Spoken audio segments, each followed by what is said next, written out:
আসসালামু আলাইকুম। এখন আমরা দেখব বিজ্ঞানের 11 অধ্যায় লিখিত রোগ ও স্বাস্থ্য পরিচর্যা। তো এখানে দেখেন সবার আগে আমরা কোশ্চেন ম্যাটটা দেখি।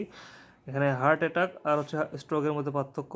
তো হার্ট অ্যাটাক হয় হচ্ছে আপনার হচ্ছে হৃদযন্ত্রে, আর স্ট্রোক হয় আপনার মাথায়, মস্তিষ্কে। আর হৃদযন্ত্রের রক্তনালী 70% বেশি বন্ধ হলে আপনার হার্ট অ্যাটাক হবে। আর ওদিকে রক্তনালী ছিঁড়ে গেলে অথবা আপনার রক্ত আর কি যা বন্ধ হলে তখন হয়ে যাবে সেটা স্ট্রোক।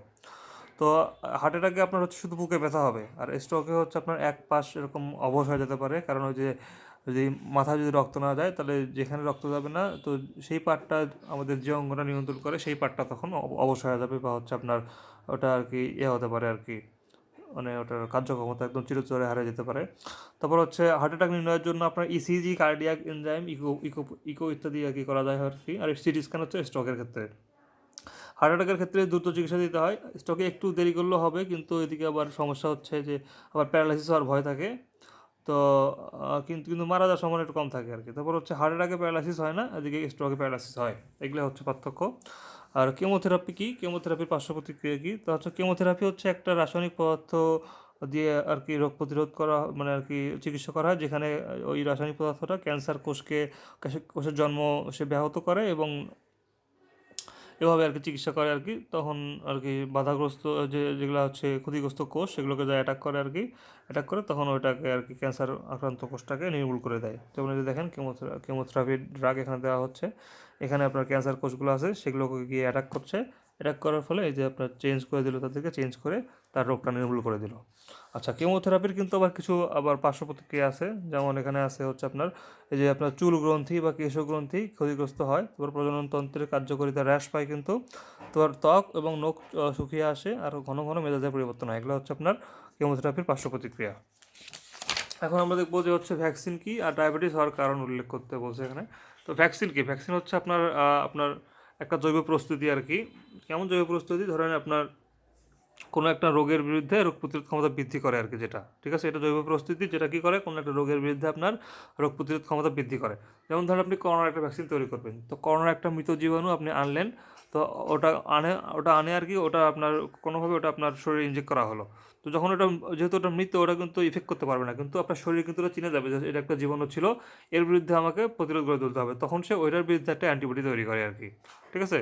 তো এই প্রক্রিয়াতে আর কি ভ্যাকসিন কাজ করে আর কি। ভ্যাকসিন একটা জীবাণু ঢুকে দেয়, জীবাণু ঢোকার পরে ওটার একটা ইমিউন সিস্টেম ওটার বিরুদ্ধে একটা অ্যান্টিবডি তৈরি করে, এবং পরবর্তীতে যখন কোনো একটা ধরেন মৃত না, একটা একটা ধরেন একটা জীবিত একটা ধরেন আপনার বা ক্ষতিকারক আপনার করোনা ভাইরাসের একটা জীবাণু আপনার শরীরে তখন ঢুকতেছে, তখন ওই যে অ্যান্টিবডি সে আগে চিনে রাখছে ওকে, সে তখন ওটাকে অ্যাটাক করে একদম নির্মূল করে দেয়। তো এইভাবে আর কি ভ্যাকসিনটা কাজ করে আর কি। তারপর হচ্ছে এখন ডায়াবেটিসে আক্রান্ত হওয়ার কারণ বলছে, কারণ হচ্ছে ওই যে পিতামাতা থেকে যদি কেউ পেয়ে থাকে, তারপর কারো ওজন বেশি থাকলে, তারপর রক্তে যদি উচ্চচাপ বা হচ্ছে কোলেস্ট্রল বেশি থাকে, তারপর জেনেটিক কোনো কারণে যদি ইনসুলিন কম উৎপন্ন হয় বা কমে যায়, তারপর ব্যায়াম, শারীরিক পরিশ্রম না করলে, আর স্টেরয়েড জাতীয় ওষুধ খাইলে, এটা হচ্ছে আপনার ডায়াবেটিস আক্রান্ত হওয়ার সম্ভাবনা থাকে। আচ্ছা, এগুলো হচ্ছে কারণ। তারপর এখন কেমো আর হচ্ছে রেডিওথেরাপির হচ্ছে পার্থক্য লিখতে বলছে, এবং পার্শ্ব প্রতিক্রিয়া লিখতে বলছে। তো রেডিওথেরাপিতে কী করা হয়, মানে যেখানে আক্রান্ত আর কি, যে জায়গাটা আক্রান্ত সেখানে একদম আর কি আর কি আপনার ওই যে তেজস্ক্রিয় জিনিস ব্যবহার করে সেটাকে নির্মূল করা হয়, ধ্বংস করা হয়, টিউমার ধ্বংস করা হয়। আর কেমোথেরাপিতে হচ্ছে আপনার রাসায়নিক ওষুধ প্রয়োগ করা হয়। ওষুধ প্রয়োগ করে পুরো শরীরে আপনার চিকিৎসা করা হয়। পুরো শরীরের যে আপনার কোষ বিভাজন হচ্ছে অতিরিক্ত, সেটাকে আর কি ধ্বংস করে আর কি কেমোথেরাপি। আর রেডিওথেরাপিতে হচ্ছে আপনার এখানে উচ্চ ক্ষমতা সম্পন্ন এক্স রে ব্যবহার করা হয়, আর এখানে হচ্ছে বিশেষ ধরনের চিকিৎসা ব্যবহার করা হয় কেমোথেরাপিতে। আর রেডিওথেরাপিতে হচ্ছে ক্যান্সার আর কি চিকিৎসার তুলনামূলক কম ব্যবহার হয়, আর কেমো এখন বেশি ব্যবহার করা হয়। তো রেডিওতে নির্দিষ্ট এলাকায় দেওয়া হয়, আর কেমোথেরাপি হচ্ছে ওষুধ ছাড়া দিয়ে কাজ করে। আর রেডিওথেরাপি এক ধাপে সম্পন্ন করা হয়, আর কেমো হচ্ছে আপনাকে কয়েক ধাপে দিতে হয় আর কি, কেমো কয়েক ধাপে দিতে হয়। তো এখন রেডিওথেরাপির পার্শ্ব প্রতিক্রিয়া, কেমোথেরাপির তো আমরা আগের পৃষ্ঠাতে পার্শ্ব প্রতিক্রিয়াগুলো দেখছিলাম। তো এখন আবার বলে রাখি, চুল পড়ে যায়, তারপর হচ্ছে আপনার নখ ক্ষতিগ্রস্ত হতে, নখের যে গ্রন্থি, তারপর হচ্ছে আপনার হতে পারে প্রজননতন্ত্রের সমস্যা হতে পারে, তারপর মেজাজ হচ্ছে আপনার খিটখিটে হতে পারে, এগুলো হতে পারে। আর এদিকে রেডিওথেরাপির সমস্যা হচ্ছে যে চুল পড়ে যায়, তারপর চামড়া ঝুলে যায়, তার মুখের ভিতরের অংশ আর গলা শুকিয়ে যায়, তারপর ডায়রিয়া, বমিভাব, বদহজম হতে পারে, আর ক্লান্তিভাব। তো এখানে নতুন পেলাম আমরা হচ্ছে চামড়া ঝুলে যাওয়া, মুখের ভিতরের অংশ, গলা শুকিয়ে যায়, ডায়রিয়া আর ক্লান্তিভাব, এগুলো হতে পারে। আচ্ছা, কীভাবে ঔষধ ছাড়া রক্তে চিনি এবং উচ্চ রক্তচাপ নিয়ন্ত্রণ করা যায়? তো ওষুধ ছাড়াও কিন্তু হচ্ছে আপনার ওই যে যখন অতিরিক্ত ওজন থাকে তাহলে নিয়মিত ব্যায়াম করতে পারে সে। তারপর হচ্ছে আপনার ধূমপান ত্যাগ করতে হবে। তারপর হচ্ছে আপনার আপনার কী বলা যায়, মানে নিয়মিত খাদ্য নিয়ন্ত্রণ করতে হবে, তারপর ব্যায়াম, শারীরিক সক্ষমতা এগুলো বাড়াতে হবে। তারপর যেগুলো খাবারে চর্বি আছে এগুলো পরিহার করতে হবে। ওইদিকে শাক সবজিতে যেগুলো আর কি স্নেহবিহীন দুধ আছে, তারপর হচ্ছে আপনার কম মাত্রা লবণ জাতীয় খাদ্য এগুলোকে খাইতে হবে আর কি। তারপর পরিবেশগত চাপ যেমন উচ্চমাত্রা শব্দ, তারপর আলো এগুলো পরিহার করা দরকার। জাঙ্ক ফুড খাওয়া যাবে না, কোমল পানীয় খাওয়া যাবে না। তারপর সুগার এবং লবণ পরিহার করতে হবে। তো এইসব করে আমরা কিন্তু ওষুধ ছাড়াও আপনার হচ্ছে রক্তে উচ্চচাপটা এটা আমরা কন্ট্রোল করতে পারি। তারপর দেখেন এখানে খাদ্যে আপনার হচ্ছে কোলেস্টেরল নিয়ন্ত্রণে কি রক্তে কোলেস্টেরল কমানোর উপায় ব্যাখ্যা করুন। তো এটা আসলে একটা বড় ভালো প্রধান উপায় আর কি, যে হচ্ছে আপনার কোলেস্টেরলটা নিয়ন্ত্রণ করতে হবে, কিন্তু এটা কিন্তু একমাত্র উপায় নয়। কারণ এদিকে আপনি শারীরিক কর্মকাণ্ড, তারপর হচ্ছে আপনার আপনার কী করে যে হচ্ছে নিয়মিত ভালো ভালো খাবার খাওয়া, তারপর ব্যায়াম করা, স্বাস্থ্যকর জীবনযাপন করা, অ্যালকোহল ত্যাগ করা, তারপর কম চর্বিযুক্ত খাবার খাওয়া, এগুলো বিভিন্ন এগুলোর মাধ্যমে কিন্তু আমরা যে কোলেস্টেরলটা নিয়ন্ত্রণ করতে পারি। শুধুমাত্র ওইটা যে একমাত্র উপায় এটা না আর কি। আচ্ছা, মানুষের রোগ নিয়ন্ত্রণ এবং স্বাস্থ্য রক্ষায় আধুনিক যন্ত্রের ব্যবহার সম্পর্কে ধারণা কি? তো এটা অবশ্যই অনেক গুরুত্বপূর্ণ। কারণ এই এই আপনার হচ্ছে আধুনিক যন্ত্রগুলোর সাহায্যে এখন আমরা বিভিন্ন রোগ অনেক দ্রুত নির্ণয় করতে পারি। তারপর হচ্ছে যেমন হাড়ের ফাটল নির্ণয় করতে পারি, আবার এদিকে হচ্ছে যে মারাত্মক যে রোগগুলো আছে সেগুলোকে নির্মূল করতে পারি। তারপর হচ্ছে আপনার উন্নত যন্ত্রের সাহায্যে আপনার হচ্ছে সহজ হচ্ছে এবং দ্রুত হচ্ছে আর কি। তারপর ক্যান্সারের মতো চিকিৎসা করতে পারতেছি। তো অনেক আর কি আমরা অবদান আছে এগুলোর। তারপর X ray, CT scan, MRI ও আলট্রাসোনোগ্রাফি কী ধরনের রোগ নির্ণয় সক্ষম ব্যাখ্যা উল্লেখ করতে বলছে। তো আপনার এক্স রে কী করে, এটা হচ্ছে আপনার যে টিস্যুর মাঝখানে যে অভ্যন্তরীণ যে কাঠামো ইমেজিং, এটাকে একদম ভালোভাবে দেখাতে পারে, সুস্পষ্টভাবে দেখায়, যার ফলে কোনো হাড়ের সমস্যা, হাড়ের ফাটল, ক্ষয় আর কি ইয়ে করা যায়। তারপর মাইলাইটিস, এটা আর কি জটিল রোগ ধরা পড়ে আর কি এর মাধ্যমে। তো এখানে ইলেকট্রোম্যাগনেটিক বিকিরণ ব্যবহার করা হয় আর কি। তারপর আলট্রাসোনোগ্রাফি, এটা হচ্ছে এক্সরের চেয়ে নিরাপদ। এই জন্য হচ্ছে যে আপনার স্ত্রী রোগের ক্ষেত্রে ভ্রূণের আকার, তারপর হচ্ছে পূর্ণতা দেখার জন্য ব্যবহার করা হয়। তো জরায়ুর টিউমার, তারপর পেলভিক মাস, তারপর হচ্ছে এদিকে পিত্ত পাথর, তারপর হৃদযন্ত্রের ত্রুটি, তারপর কিডনি, লিভার, গলব্লাডার অগ্নাশয় ও পেটের টিউমার শনাক্তকরণে ব্যবহার করা যেতে পারে আলট্রাসোনোগ্রাফি। তারপর এখন দেখেন সিটি স্ক্যান হচ্ছে আপনার ওই যে ক্যান্সার, তারপর হচ্ছে মস্তিষ্ক, হৃদযন্ত্র, ফুসফুস, হাড়, মস্তিষ্ক, হৃদযন্ত্র, ফুসফুস, হাড় এগুলোর ক্ষেত্রে হচ্ছে আপনার সিটি স্ক্যান। তারপর ক্যান্সারের ক্ষেত্রে, টিউমারের ক্ষেত্রে ব্যবহার করা যেতে পারে। তারপর এমআরআই, এখানে দেখেন বিশেষ করে ব্যবহার আছে যেমন মহিলাদের স্তন আর তলপেটের সমস্যা, প্রস্টেট সমস্যা। তারপর হচ্ছে যে খেলোয়াড়রা যেমন করে হচ্ছে আপনার যে জোড়া রোগ আর হচ্ছে ক্রীড়াজনিত রোগ, খেলোয়াড়দের কিছু হলেই তার কি এমআরআই করে না, সেটা হচ্ছে এই যে ক্রীড়াজনিত রোগ।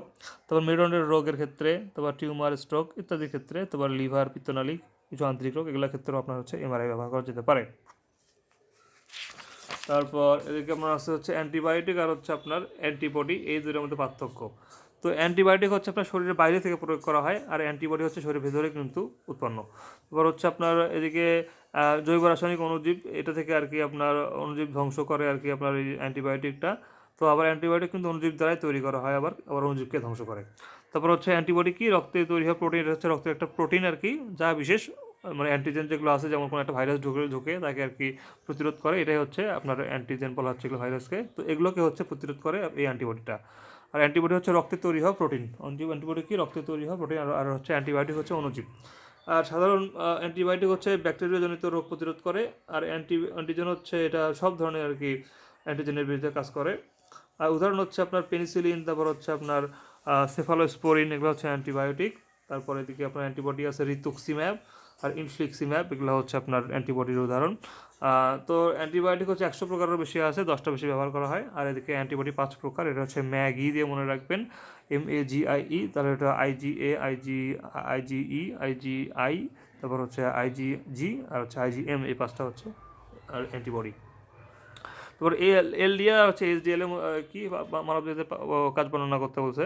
তো এলডিএল হচ্ছে আপনার লো ডেন্সিটি লিপোপ্রোটিন, এটা কিন্তু শরীরের জন্য ক্ষতিকর। এখান থেকে কিন্তু আপনার হচ্ছে চর্বি, এটা হচ্ছে প্রাণীর আপনার চর্বি থেকে উৎপন্ন হয় এবং রক্তনালীর যে প্রাচীরগুলো আছে এগুলোকে সংকুচিত করে দেয়, আপনার হৃদরোগের ঝুঁকি বাড়ায়। তো এটা হচ্ছে আপনার 70 mg মানে পার ডেসিলিটারে, এটা যদি 70 mgর বেশি হয় তবে আর কি সমস্যা তৈরি করে আর কি। আর এদিকে যেটা আছে এইচডিএল, এটা হচ্ছে আপনার হাই ডেন্সিটি লিপোপ্রোটিন, এটা কি হচ্ছে উদ্ভিজ্জ যে সোর্সগুলো আছে সেখান থেকে আমরা এটা পাই, মানবদের জন্য উপকারী। তো এটা সাধারণত 30-এর উপরে হলে ভালো হয়, তবে সাধারণত 50 mg পার ডিএল হলে এটা ভালো হয় আর কি। তারপর এদিকে এলডিএল এর কাজ হচ্ছে, এলডিএল কোষের চর্বিকণা যোগান দেয়। তারপর হচ্ছে অ্যাথেরোস্ক্লেরোসিস ঘটিয়ে হৃদরোগের ঝুঁকি বাড়ায় আর রক্তনালিকা জমে রক্তনালী সংকীর্ণ করে, এটা কিন্তু ক্ষতিকারক। এবার এইচডিএল কি, এটা হচ্ছে এইচডিএল কোষে ক্ষতিকর কোলেস্টেরল কমায়, হৃদরোগের ঝুঁকি কমায়, শরীরের ওজন নিয়ন্ত্রণে রাখে, এটা হচ্ছে এইচডিএল এর কাজ। এখন দেখবো আমরা আরএইচ ফ্যাক্টর। তো আরএইচ ফ্যাক্টরটা কি, এটা হচ্ছে আপনার রক্তে বিদ্যমান যে অ্যান্টিজেন আর কি আছে আর কি। তো এটা এক প্রকার আর কি প্রোটিন অ্যান্টিজেন আর কি। আরএইচটা হচ্ছে প্রোটিন অ্যান্টিজেন রক্তের মধ্যে যেটা থাকে আর কি। তো এটা এটা কেন গুরুত্বপূর্ণ, কারণ হচ্ছে এই যে আপনার কারো থাকে হচ্ছে প্লাস, কারো থাকে মাইনাস। যার রক্তে অ্যান্টিজেন থাকে তাকে বলা হয় আরএইচ পজিটিভ, আর না থাকলে তাকে বলা হয় আরএইচ নেগেটিভ। তো এই আরএইচ পজিটিভ আর নেগেটিভ যদি আপনার আপনার ইয়া করে আর কি, একসাথে মিলে যায় আর কি, পজিটিভ আর নেগেটিভ মানে ব্লাড গ্রুপ, তখন কিন্তু তাদের প্রথম সন্তানটা হয়, কিন্তু পরের সন্তান কিন্তু আর বাঁচে না, কারণ তখন একটা ওই অ্যান্টিবডি তার একটা রেজিস্ট্যান্স তৈরি করে ওটার বিরুদ্ধে। আবার পজিটিভ আর নেগেটিভ যদি একসাথে মেলানো হয় রক্ত দেওয়ার সময়, সেটাও কিন্তু আর কি মৃত্যু পর্যন্ত হতে পারে, রক্ত জমাট বাঁধতে পারে আর কি। এই জন্য এটা গুরুত্বপূর্ণ আমাদের জানতে হবে আর কি। তারপর ডেঙ্গু রোগের কারণ ও লক্ষণসমূহ, তারপর হচ্ছে ডেঙ্গু ভাইরাসের জেনেটিক উপাদানসমূহ লিখুন। আচ্ছা, তাহলে এখানে হচ্ছে আপনার ডেঙ্গু জ্বরের কারণ হচ্ছে এটা এডিস এজিপ্টি নামে একটা মানে মশকি থেকে হয় আর কি, এবং এর ফলে রক্ত অনুচক্রিকাগুলো ভেঙে যায়, একটা অনেক ভালো একটা জ্বর আসে আর কি। সাধারণ ডেঙ্গু জ্বরে কী হয়, কাঁপুনি সহ তীব্র জ্বর, মাংসপেশিতে ব্যথা হয়, আর হঠাৎ প্রচণ্ড জ্বর হয় 103 থেকে 105 ডিগ্রি ফারেনহাইট পর্যন্ত, আর খুব মাথা ব্যথা হতে পারে। তো এগুলো হচ্ছে সাধারণ ডেঙ্গু জ্বরের আর কি লক্ষণ। আর হেমোরোজিক ডেঙ্গু জ্বরের লক্ষণ হচ্ছে আপনার রক্ত বমি হয়, তারপর রক্ত মিশ্রিত পায়খানা, এমনকি চোখের কোণে রক্ত জমাট বাঁধতে পারে। এগুলো হচ্ছে হেমোরোজিক ডেঙ্গু জ্বরের লক্ষণসমূহ। তাহলে কি, রক্ত বমি, রক্ত মিশ্রিত পায়খানা এগুলো হতে পারে, তারপর খুব মাথা ব্যথা হয়, মাংসপেশিতেও ব্যথা অনুভূত, ঠিক আছে, এগুলো হচ্ছে আপনার হেমোরোজিক ডেঙ্গু জ্বর। তারপর রক্তের অনুচক্রিকা ভীষণভাবে হ্রাস পায়, রক্তের অনুচক্রিকা কি ভীষণভাবে হ্রাস পায় হচ্ছে আপনার হেমোরোজিকে। তারপর হচ্ছে ডেঙ্গু ভাইরাসের জেনেটিক উপাদান, এই উপাদান হচ্ছে এক সূত্রক আরএনএ, এখানে আরএনএ থাকে ডিইএনভি, যা একটি ভাইরাস, এটা হচ্ছে আরএনএ, ঠিক আছে, এক সূত্রক আরএনএ ডিইএনভি। আচ্ছা, এটা হচ্ছে তার জেনেটিক উপাদান। তো ডেঙ্গু ভাইরাস রোধে এখন আমাদের কী কী করতে হবে আর কি। তো আপনার এখন আরেকটা কোশ্চেন করছে, সেটা হচ্ছে অ্যান্টিবায়োটিক সমূহ ডেঙ্গু ভাইরাস প্রতিরোধে কার্যকর নয় কেন। আচ্ছা, সবার আগে দেখি ডেঙ্গু প্রতিরোধে কী করতে হবে। তো মশার কামড় থেকে সুরক্ষিত থাকতে হবে, তার মশারি ব্যবহার করতে হবে, দিনের বেলা অবশ্যই মশার টাঙায় ঘুমাতে হবে, বাড়ির আশেপাশে পরিষ্কার পরিচ্ছন্ন রাখতে হবে, এবং যেসব জায়গায় পানি জমে সেসব জায়গা ধ্বংস করতে হবে, বাড়ির আশেপাশে পানি জমা রোধ করতে হবে, তারপর পথসভা, তারপর হচ্ছে লিফলেট বিতরণের মাধ্যমে সবাইকে সচেতন করতে হবে, মশা নিধনে বাড়ির ভেতরে আশেপাশে কীটনাশক ছিটাতে হবে। এগুলো হচ্ছে আপনার ডেঙ্গু প্রতিরোধে আমরা করতে পারি। আর অ্যান্টিবায়োটিক কেন ডেঙ্গুর বিরুদ্ধে কাজ করে না, কারণ অ্যান্টিবায়োটিক কাজ করে হচ্ছে মেইনলি আপনার হচ্ছে একটা আপনার ওই যে ব্যাকটেরিয়ার উপরে, যেহেতু হচ্ছে আপনার ডেঙ্গু ভাইরাস ঘটিত রোগ, এই জন্য এখানে কাজ করে না। রাতকানা রোগ কি, তো এটা হচ্ছে আপনার যখন আপনার চোখের কোষে যে রড কোষটা আছে, এই রড কোষটা আর কি উৎপন্ন হওয়া আর কি সমস্যা হয়, তখন আর কি সে রাতে ঠিকমতো দেখতে পারে না, এটাই হচ্ছে আপনার রাতকানা রোগ। তো এই রড কোষ হচ্ছে আপনার একটা রডপসিন নামে একটা রঞ্জক পদার্থ থাকে, তো এটা যখন আর কি উৎপন্ন ব্যাহত হয়, তখন হচ্ছে এই আর কি সমস্যা হয় আমাদের। তো এটা হচ্ছে আপনার রাতকানা রোগ সৃষ্টি এইভাবে আর কি। আর এটা হচ্ছে ভিটামিন এর অভাব হলে হয়, তারপর হচ্ছে বাচ্চার ওজন যদিও এরকম অল্প হয় অথবা অপুষ্টিতে ভোগে, তখন কিন্তু এটা হতে পারে। তারপর বাচ্চার অতিরিক্ত খাদ্যের চাহিদা পূরণ করতে না পারলে এটা হতে পারে, যেমন বাড়ন্ত বাচ্চা আসে আর কি। তারপর ওইদিকে ডায়রিয়া, হাম, নিউমোনিয়া প্রভৃতি রোগের কারণে ভিটামিন এ স্বল্পতা সৃষ্টি হয়, তো এগুলোর কারণে কিন্তু আপনার হতে পারে। তো প্রতিকার কি, অবশ্যই ভিটামিন এ সমৃদ্ধ খাবার খেতে হবে, যেমন কড, লিভার, ওয়েল, তারপর দুধ, গাজর, টাটকা শাকসবজি, রঙিন ফলমূল, ছোটো মাছ, এগুলোতে ভিটামিন এ পাওয়া যায়। আর আপনার যারা শিশু আছে তাদেরকে হচ্ছে প্রতি বছরে 6 মাস অন্তর অন্তর এরকম ভিটামিন এ ক্যাপসুল দিতে হবে 5 বছর পর্যন্ত। আর বাচ্চাকে যতদিন পর্যন্ত শাল দুধ খাওয়ানো যায় আর কি, তাকে খাওয়াতে দিতে হবে। আচ্ছা, তারপর এখানে হচ্ছে খাদ্যাভ্যাস শরীরের ওজন বাড়ায়, পরবর্তীতে তা কীভাবে ডায়াবেটিসের কারণ হয়ে দাঁড়ায়। তো যখন একটা মানুষ যখন অনেক বেশি খাচ্ছে, তখন কিন্তু ধরেন খাওয়ার ফলে ওই খাদ্যগুলো থেকে যে আপনার হচ্ছে শক্তি উৎপন্ন হয়, এরা করে হচ্ছে আপনার এই অগ্নাশয়ের যে হচ্ছে আপনার আছে ইনসুলিনটা হচ্ছে ওই খাদ্যটাকে ভেঙে গ্লুকোজ উৎপন্ন করে। তো বেশি বেশি যখন খায়, তখন কিন্তু এই যে বেশি বেশি কাজ করার ফলে আপনার ওই যে গ্লুকোজ উৎপাদনটার উপর ওটার একটু চাপ পড়ে, যার কারণে ওটা কার্যক্ষমতা হ্রাস পায়। তো এই কার্যক্ষমতা যখন হ্রাস পায়, তখন হচ্ছে একটা ওখানে শরীরে একটা ইনসুলিন রেজিস্ট্যান্স আর কি তৈরি হয় আর কি, ইনসুলিন কম উৎপন্ন হয়। এর ফলে আপনার হচ্ছে রক্তে যখন গ্লুকোজ বেড়ে যায়, গ্লুকোজ বেড়ে যাওয়ার ফলে কিন্তু ওইটা হচ্ছে আপনার হয় আর কি, তখন ওটাকে ডায়াবেটিস বলে আর কি। তো ইনসুলিনের কাজ হচ্ছে রক্তে আপনার হচ্ছে যে গ্লুকোজটা আছে এটাকে আর কি ভেঙে শক্তি উৎপাদন করা। কিন্তু ওই যে যখন কার্যক্ষমতা হ্রাস পায় তখন কিন্তু এটা করতে পারে না, যার কারণে রক্তে আর গ্লুকোজ বেড়ে যায়, আর রক্তে গ্লুকোজ বেড়েই আপনার হচ্ছে ডায়াবেটিসটা সৃষ্টি হয়। আচ্ছা, তো 4টি পানিবাহিত রোগের নাম লেখো। এখানে হচ্ছে বেরিবেরি রোগের কারণ কি, সূর্যরশ্মিতে ভিটামিন ডি পাওয়া যায়, ব্যাখ্যা করুন। আচ্ছা, তাহলে 4টি পানিবাহিত রোগ হচ্ছে cholera, typhoid, jaundice, hepatitis A, এই 4টা হচ্ছে পানিবাহিত রোগ। আর বেরিবেরি রোগের কারণ হচ্ছে ভিটামিন বি 1, থায়ামিনের কারণে আপনার বেরিবেরি রোগ হয়, ভিটামিন বি 1 এর কারণে থায়ামিনের রোগ হয়। আর হচ্ছে সূর্যরশ্মিতে হচ্ছে আপনার আমাদের ত্বকে যে হচ্ছে 7D হাইড্রোকোলেস্টেরল থাকে, 7D হাইড্রোকোলেস্টেরল। তো এটা হচ্ছে সূর্যের যখন অতিবেগুনি রশ্মি আমাদের ত্বকের কাছে আসে তখন এই আপনার 7DHC বলে আর কি, সেটাকে 7D হাইড্রোকোলেস্টেরল। তো এটা আর কি ভেঙে তখন হচ্ছে আপনার ভিটামিন D3 উৎপন্ন করে। এই জন্য আমরা হচ্ছে এই আর কি এটা পাই আর কি, ভিটামিন ডি পাই। আচ্ছা, তারপর হচ্ছে রক্তকণিকা সমূহ কী কী, রক্ত লাল দেখায় কেন? আচ্ছা ঠিক আছে, দেখি। রক্তকণিকা সমূহ হচ্ছে 3 প্রকার: শ্বেত, লোহিত আর হচ্ছে অনুচক্রিকা। রক্ত লাল হওয়ার কারণ এখানে হিমোগ্লোবিন আছে। আর হেপাটাইটিস একটা লিভারের রোগ, এটা হচ্ছে লিভারের সংক্রমণ, ইনফ্লামেশন দেখা গেলে হেপাটাইটিস হয় আর কি। হেপাটাইটিসের কারণ হচ্ছে সাধারণত রক্ত, পানি, খাদ্য ইত্যাদির মাধ্যমে হেপাটাইটিস ভাইরাস সুস্থ মানুষের দেহে প্রবেশ করে। সাধারণত দুভয় মানুষের দ্বারা আক্রান্ত হয়। এটা হচ্ছে পানি বা খাদ্যবাহিত ভাইরাস। এই ভাইরাসগুলো পানি ও খাদ্যদ্রব্যের সংমিশ্রণে দেহে প্রবেশ করে। Hepatitis A R hepatitis E, এটা হচ্ছে কি খাদ্য আর হচ্ছে পানি। তারপর ঘনিষ্ঠতা যখন হচ্ছে কোনো একটা সিরিঞ্জ অন্য কাউকে দেওয়া হয় বা দৈহিক মিলন, গৃহীত রক্ত, এগুলোর কারণেও কিন্তু হতে পারে। আর রক্তের মাধ্যমে বাহিত 2টি ভাইরাস হচ্ছে হেপাটাইটিস বি আর হেপাটাইটিস সি। আচ্ছা, অ্যান্টিসেপটিক কি? 3টে এরকম অ্যান্টিসেপটিক নাম লিখতে বলছে। আর স্টেম সেল থেরাপির অবদান আলোচনা করা। আচ্ছা, তাহলে এখানে হচ্ছে অ্যান্টিসেপটিক হচ্ছে আপনার যে সকল বস্তু জীবনের বিস্তার, রোধ এবং বৃদ্ধি সীমিত করে, অসংক্রামক অবস্থায় রাখে, তাকে হচ্ছে আপনার অ্যান্টিসেপটিক বলে। তো অ্যান্টিসেপটিক কি? যে সকল বস্তু আপনার জীবাণুর বিস্তার এবং বৃদ্ধি সীমিত করে অসংক্রামক অবস্থায় রাখে তাকে অ্যান্টিসেপটিক বলে। যেমন হচ্ছে আপনার হাইড্রোজেন পারঅক্সাইড, তারপর হচ্ছে টিংচার আয়োডিন, তারপর হচ্ছে ডেটল বা স্যাভলন, এই 3টা হচ্ছে অ্যান্টিসেপটিক। ডেটল, হাইড্রোজেন পারঅক্সাইড আর হচ্ছে স্যাভলন আয়োডিন। তারপর হচ্ছে এদিকে আপনার স্টেম সেল থেরাপি, এটা হচ্ছে কি যে শুক্রাণু আর ডিম্বাণু মিলনের ফলে কিন্তু আদিকোষ তৈরি হয়। তো এটা হচ্ছে আপনার এই আদিকোষটা বিভাজিত বিভিন্ন ত্বক এবং অঙ্গ তৈরি করে। তো প্রাথমিক অবস্থায় এই ভ্রূণকোষ বা আদিকোষকে বলা হয় স্টেম সেল। প্রাথমিক অবস্থায় এই ভ্রূণকোষকে কী বলা হয়? স্টেম সেল বলা হয়। তো এই স্টেম সেল দ্বারা যে সকল চিকিৎসা করা হয় তাকে বলা হয় স্টেম সেল থেরাপি। এই স্টেম সেল দ্বারা চিকিৎসা করে তাকে বলা হয় স্টেম সেল থেরাপি। তো এটার অবদান কি? এটা হচ্ছে বোন ম্যারো ট্রান্সপ্লান্টে এটা ব্যবহার করা যায়। তারপর অস্থিমজ্জা নষ্ট হয়ে গেলে নতুন অস্থিমজ্জা তৈরি করা সম্ভব এটার দ্বারা। তবে রক্তের ক্যান্সার চিকিৎসা ব্যবহার করা হয়। আর ক্ষতিগ্রস্ত অঙ্গ স্টেম সেল ট্রান্সপ্লান্টের মাধ্যমে আগের মতো কাজ করতে পারে। তো এটা হচ্ছে সুবিধা, ঠিক আছে। অঙ্গের ক্ষেত্রে, অস্থিমজ্জা, বোন ম্যারো এগুলোর ক্ষেত্রে, ক্যান্সারের ক্ষেত্রে ব্যবহার করা যায়। আচ্ছা, উচ্চ রক্তচাপ কি এর লক্ষণ এবং কারণ সমূহ ব্যাখ্যা করো। তো এটা হচ্ছে যখন রক্তে আপনার সিস্টোলিক চাপ যখন 140-এর উপরে থাকবে মিলিমিটার, আপনার হচ্ছে পারদস্তম্ভের উপরে থাকবে। আর হচ্ছে ডায়াস্টোলিক চাপ যখন আপনার 90 মিলিমিটার পারদস্তম্ভের উপরে থাকবে তখন তাকে বলা হয় উচ্চ রক্তচাপ। তো এখন হচ্ছে এখন এগুলো হলে তাকে ধরে নেয় তিনি উচ্চ রক্তচাপে ভুগছেন। তো এখন লক্ষণগুলো কী কী? কখনো কখনো উপসর্গ নাও থাকতে পারে।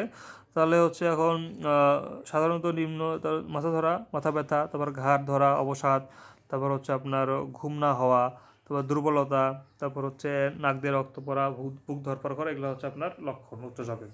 আর কারণ কি? অতিরিক্ত ওজন, মেদবহুল শরীর, অতিরিক্ত লবণ খাওয়া, অপর্যাপ্ত শারীরিক পরিশ্রম, ডায়াবেটিস, অস্থিরচিত্ত, অতিরিক্ত মানসিক চাপ, রক্তে কোলেস্টেরলের আধিক্য, অতিরিক্ত মদ্যপান, ধূমপান করা ইত্যাদি। তবে ডায়াবেটিক আর হচ্ছে ইনসুলিনের মধ্যে সম্পর্ক ব্যাখ্যা করতে বলছে। তো ওই যে বললাম যে যখন হচ্ছে রক্তে ইনসুলিনটা বেড়ে যায় আর ওই যে আপনার গ্লুকোজটা বেড়ে যায়, ইনসুলিন আর ঠিকমতো কাজ করতে পারে না, তখন সেটা হচ্ছে ডায়াবেটিস আর কি। তারপর হচ্ছে এদিকে টাইপ যেটা 2, এটা হচ্ছে আপনার এখানে বিটা কোষ এখনও নষ্ট হয়ে যায় না আর কি, এটা হচ্ছে আপনার ইনসুলিন এদেরকে দিতে হয় না। আর যারা টাইপ 1 এরা হচ্ছে ইনসুলিনের যে বিটা কোষটা আর কি, এই বিটা কোষ নষ্ট হয়ে যায়, এই জন্য এদেরকে ইনসুলিনের উপর নির্ভরশীল থাকতে হয়। তারপর হচ্ছে রোগ নির্ণয় আল্ট্রাসোনোগ্রাফি 4টি অবদান, এটা হচ্ছে আপনার যে প্রসূতি বিজ্ঞানে স্ত্রী রোগে, তারপর হচ্ছে ধরো টিউমার, পেলভিক উপস্থিতি, তারপর হচ্ছে পিত্তপাথর, হৃদযন্ত্রের ত্রুটি, টিউমার বের করতে, তারপর এক্সরে চেয়ে, তারপর হচ্ছে আল্ট্রাসোনোগ্রাফি নিরাপদ, এই জন্য বেশি ব্যবহার করা হয়। মাদকাসক্তি কি? এটা হচ্ছে আপনার যে সকল দ্রব্য শরীরে গ্রহণ করে মানব স্নায়বিক বৈকল্য সহ নেশা সৃষ্টি করে এবং নির্দিষ্ট সময় পরপর তার সেবনে আসক্তি সৃষ্টি হয়, তাকে হচ্ছে মাদক দ্রব্য বলে। তা মাদকদ্রব্যের হচ্ছে এখন এর মধ্যে যে সকল কারণে মানে মাদকাসক্তি হয় সেগুলো হচ্ছে আপনার মানসিক অশান্তি, বিষাদ, হতাশা, মাদক দ্রব্যের প্রতি আকর্ষণ, সঙ্গদোষ, তারপর পাশ্চাত্য সংস্কৃতি এবং সেলিব্রিটিদের ফলো করা, তারপর হচ্ছে মাদক দ্রব্যের সহজলভ্যতা, পারিবারিক কলহ, প্রেমের ব্যর্থতা, এগুলো হচ্ছে কারণ। আর হচ্ছে উপায় কি, আপনার হচ্ছে গতিবিধি লক্ষ্য রাখতে হবে সবাইকে কী করতেছে, তারপর হচ্ছে মানসিক স্বাস্থ্য সম্পর্কে সচেতন করতে হবে, তারপর বিভিন্ন সচেতনতা প্রোগ্রাম করতে হবে, তার মাদক নিরাময় কেন্দ্র করতে হবে, সুস্থ বিনোদনের ব্যবস্থা করতে হবে, আর হচ্ছে আপনার এই তো মাদকদ্রব্য ক্রয় বিক্রয় এগুলোর উপরে আর কি নিষেধাজ্ঞা দিতে হবে। আচ্ছা, ডিডিটি কি? ডিডিটি হচ্ছে আপনার diphenyl trichloro ethane, diphenyl trichloro ethane. তো এটা হচ্ছে আপনার বিভিন্ন মশকি অ্যানোফিলিস বা হচ্ছে আপনার ম্যালেরিয়া, এগুলো বিভিন্ন ক্ষতিকারক পতঙ্গ দমনে এটা আপনার ব্যবহার করা হয় এই কীটনাশকটা। তো এটা আবার অনেকে জেনে জেনে মানে না জেনে বুঝে অনেক জায়গায় ইউজ করে, যার কারণে বিভিন্ন সমস্যা হয়। এগুলো কী কী? যেমন পুরুষের আপনি শুক্রাণু আর নারীর ডিম্বাশয় নষ্ট হয়ে যেতে পারে, স্নায়বিক শৈথল্য আসতে পারে, তারপরে যে যারা বুড়া আর কি 60-এর বেশি, তারা হচ্ছে এরকম আলঝেইমার রোগীতে আক্রান্ত হতে পারে, তারপর রোগ প্রতিরোধ ক্ষমতা কমে যেতে পারে, তারপর এদিকে আপনার কী আছে, মা আক্রান্ত হলে সেখান থেকে শিশু আক্রান্ত হতে পারে ওই দুধের মাধ্যমে, তারপর চর্মরোগে আক্রান্ত হতে পারে, তারপর হচ্ছে দীর্ঘদিন করলে আপনার হচ্ছে বিভিন্ন আর কি দুরারোগ্য ব্যাধিতে আক্রান্ত হতে পারে। আচ্ছা, এখন থেকে বিনাইন আর হচ্ছে ম্যালিগন্যান্ট ব্যাখ্যা করতে বলছে। তো বিনাইন হচ্ছে রোগের প্রাথমিক অবস্থা, যখন ক্যান্সার যখন আর কি সারা দেহে ছড়িয়ে পড়তে পারে না, অর্থাৎ যে ক্যান্সার কোষটা মানে বংশবৃদ্ধি করতে পারে না আর কি, যাকে একবার অপসারণ করলে সেখান থেকে আর সমস্যা হয় না, সেটা হচ্ছে আপনার বিনাইন। আর ম্যালিগন্যান্টটা কি? এটা হচ্ছে আর কি তীব্র অবস্থা, এখান থেকে ক্যান্সারটা বিস্তৃতি করতে পারে এবং এটা দ্রুত বৃদ্ধি হয়, রোগ সৃষ্টি করে, সেটা হচ্ছে আপনার ম্যালিগন্যান্ট। তো এখন দুজন এখানে আপনার ইয়ের কথা বলছে, আপনার শ্রমিকের কথা বলছে। একজনের হচ্ছে আপনার শুধু ফুসফুসের সমস্যা, সেখান থেকে আর কি অনিয়ন্ত্রিত কোষ বিভাজন হচ্ছে, এটা অবশ্যই ক্যান্সার। আর আরেকজনের হচ্ছে ফুসফুসের সমস্যা আছে, প্লাস হচ্ছে ওইদিকে ওইটা আবার এদিকে অন্ত্রে আর হাড়ে ছড়িয়ে পড়ছে। তো অন্ত্রে আর হাড়ে ছড়িয়ে পড়ছে মানে সেটা হচ্ছে যক্ষা। আচ্ছা, এখন তাহলে কোনটা নিরাময় সহজতর? সো হচ্ছে আপনার হচ্ছে যক্ষা নিরাময় তুলনামূলক সহজ আর কি, কারণ সরকার এটা বিনামূল্যে চিকিৎসা করে, আবার এখানে আর কি সেরেও যায় আর কি। কিন্তু ক্যান্সার কিন্তু সবসময় সারেও না, আবার এটা ব্যয়বহুল আর কি। তো জিকা ভাইরাসে হচ্ছে আক্রান্ত মানুষের লক্ষণ, নিবন্ধন ও নিয়ন্ত্রণ আলোচনা করতে বলছে। তো জিকা ভাইরাস এটা হচ্ছে আপনার উগান্ডাতে পাওয়া গেছে, যখন ইয়েলো ফিভারের যখন আর কি গবেষকরা এটা ঠিক করতে গেছে, তখন আর কি এটা পায় আর কি, জিকা নামে বনে পায়, এই জন্য এটার নাম হচ্ছে জিকা ভাইরাস। তো 5 জনে একজনের এটা হচ্ছে আপনার লক্ষণ প্রকাশ পায়। এটার লক্ষণগুলো হচ্ছে জ্বর হওয়া, গায়ে র্যাশ ওঠে, তারপর গাঁটে ব্যথা হয়, চোখ লাল হয়, চোখের পর্দা প্রদাহ হয়, মাংস ব্যথা, মাথা ব্যথা ও পেশি ব্যথা হতে পারে। নিবারণ আর নিয়ন্ত্রণ এখানে কী করতে হবে? তো হচ্ছে যে আক্রান্ত রোগী আছে তাকে বিশ্রাম দিতে হবে আর কি, প্রচুর পানীয় খাবার দিতে হবে, তবে ডাক্তারের পরামর্শ অনুযায়ী ওষুধ সেবন করতে হবে। তো এখান থেকে উপায় হচ্ছে মশা থেকে নিজেকে নিরাপদ রাখা, ঘরবাড়ি মশামুক্ত রাখা, ঝোপঝাড় পরিষ্কার রাখা, মশা বিস্তার রোধ করা, মশানাশক ব্যক্তির কাছ থেকে নিরাপদ থাকা। আচ্ছা, তারপর হচ্ছে এদিকে অ্যান্টিবায়োটিক আর হচ্ছে অ্যান্টিসেপ্টিকের মধ্যে পার্থক্য এখন দেখি আমরা। তো অ্যান্টিবায়োটিক হচ্ছে জীবাণু প্রতিষেধক, আর এটা হচ্ছে অ্যান্টিসেপ্টিক হচ্ছে প্রতিরোধ করে। অ্যান্টিসেপ্টিক হচ্ছে প্রতিরোধ করে, সেটা কোনো একটা মানে কোনো কিছু হওয়ার আগেই প্রাথমিকভাবে দেওয়া হয়, যাতে বংশবিস্তৃতি আর না হয় জীবাণুর, এই জন্য অ্যান্টিসেপ্টিক হচ্ছে প্রতিরোধ করে। আর অ্যান্টিবায়োটিক হচ্ছে হওয়ার পরে দেওয়া হয়। আর অ্যান্টিবায়োটিক ইউজ হয় ওষুধ হিসেবে, ওটা ইউজ হয় হচ্ছে আপনার এরকম মিশিয়ে বা স্প্রে করে। অ্যান্টিবায়োটিক এটি প্রাণীর অভ্যন্তরে দেওয়া হয়, আর ওটা প্রাণীর অভ্যন্তরে না আর কি, এটা ছাড়া বাইরে দেওয়া হয় আর কি। আর অ্যান্টিবায়োটিক আর কি জীবাণু ধ্বংসের জন্য ব্যবহার করা হয়, এটা হচ্ছে সংক্রমণ না হওয়া পর্যন্ত এটা আর কি এটা প্রয়োগ করা হয়। আর হচ্ছে অ্যান্টিসেপ্টিক হচ্ছে ডেটল, স্যাভলন, এদিকে পেনিসিলিন, এমপিসিলিন, এটা হচ্ছে আপনার অ্যান্টিবায়োটিক। ধন্যবাদ।